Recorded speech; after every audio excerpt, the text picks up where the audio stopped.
জয় যিশু প্রিয়রা, সুন্দর সময় সুন্দর দিনের পবিত্র বাইবেলের পদ হলো প্রেরিতদের কার্য 20 অধ্যায় 24 পদ। কি লেখা আছে আসুন পাঠ করে দেখি। এরূপ লেখা আছে, কিন্তু আমি নিজ প্রাণকেও কিছুর মধ্যে গণ্য করি না, আমার পক্ষে মহামূল্য গণ্য করি না, যেন নিরূপিত পথের শেষ পর্যন্ত দৌড়াইতে পারি এবং ঈশ্বরের অনুগ্রহের সুসমাচারের পক্ষে সাক্ষ্য দিবার যে পরিচর্যা পথ প্রভু যীশু হইতে পাইয়াছি তাহা সমাপ্ত করিতে পারে। আমেন। হ্যাঁ, যখন প্রেরিত পৌল এফেসীয় মণ্ডলীদেরকে তাহার অতীত কথা বলছেন, তারপরে জেরুসালেমে যাওয়ার জন্য প্রস্তুত হলেন, তখন তিনি স্মরণ করছেন জেরুসালেমের জেলে কি কি ঘটনা ঘটবে তাহা তিনি স্মরণ করছেন। আমাকে কারাগারে থাকতে হবে ও কষ্ট পেতে হবে। আর 24 পদে এখানে বলছেন, কি বলছেন? আমি নিজের জীবনকে মহা বিবেচনা বলে মনে করি না, বা আমার জীবনে কোনো দাম নেই। তাই আমার লক্ষ্য ঈশ্বরের আদেশ পালন করা ও ঈশ্বরকে সন্তুষ্ট করা। তাই আমার ইচ্ছা এই, যেন আমি শেষ পর্যন্ত খ্রিস্টের পিছনে দৌড়াইতে পারি।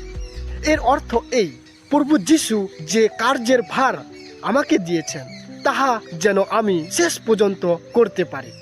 সেই কাজ হলো ঈশ্বরের অনুগ্রহ বা দয়ার সুসংবাদের সাক্ষী। এরূপে প্রেরিত পৌল এফেসীয় মণ্ডলীদেরকে বলে জেরুসালেমে যাচ্ছেন। তাই প্রিয়রা, আমিও আপনাদেরকে বলি, যদি আপনারা প্রভু যীশুকে বিশ্বাস করে থাকেন তাহলে আপনারা নিজেকে নতনম্র করুন। আর আপনার লক্ষ্য হচ্ছে ঈশ্বরের আজ্ঞাকে পালন করা ও ঈশ্বরকে সন্তুষ্ট করা। তাই আমরা যেন শেষ পর্যন্ত প্রভু যীশু খ্রিস্টের পিছনে দৌড়াইতে পারি। আর যে প্রভু যীশু খ্রিস্ট আমাদেরকে কার্যের ভার দিয়েছেন তাহা যেন শেষ পর্যন্ত করতে পারি।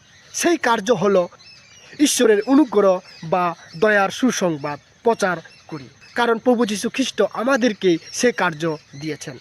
তাই আসুন প্রিয়রা, আমরাও ঈশ্বরের অনুগ্রহ বা দয়ার সুসংবাদকে মানুষের কাছে প্রচার করি এবং যে ঈশ্বর আমাদেরকে অনুগ্রহ বা দয়া প্রদান করেছেন সেই ঈশ্বরের গৌরব প্রশংসা করি। ঈশ্বরের বাক্যের চিন্তাধারায় প্রত্যেককে আশীর্বাদ করুক। সকলকে জয় যিশু।